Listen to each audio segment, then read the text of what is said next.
দোয়া করতে হবে যে কখন কিভাবে দোয়া করলে দোয়াগুলো কবুল হবে। প্রথম কথা হচ্ছে যে দোয়া করার আগে আল্লাহ পাকের প্রশংসা করতে হবে, আল্লাহর হামদ প্রশংসা করতে হবে। সূরা ফাতিহা পড়ে নিতে পারেন একবার। দোয়া করার শুরুতে আপনি দরুদ পড়বেন, দরুদের ফলে দোয়া কবুল হয়। দরুদ না পড়লে দোয়াটা আসমানে গিয়ে ঝুলে থাকে, উঠিয়ে নেওয়া হয় না। যখন দরুদ পড়া হবে তখন দোয়াটা উঠিয়ে নেওয়া হবে।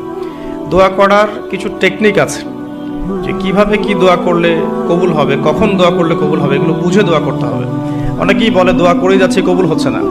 কিছু বিষয় আছে হয়তো এই কারণে হচ্ছে না, হয়তো বা আল্লাহ পাক চাচ্ছেন এটা আপনার জন্য পরে পাওয়া উত্তম, সেই জন্য আপনি এখন পাচ্ছেন না। হয়তো বা আল্লাহ পাক আপনাকে পরকালে দিবেন বলে জমা রেখেছেন, হয়তো এই জন্য পাচ্ছেন না। অথবা হয়তো আপনার আকীদায় শিরক আছে, হয়তো এই জন্য হচ্ছে না।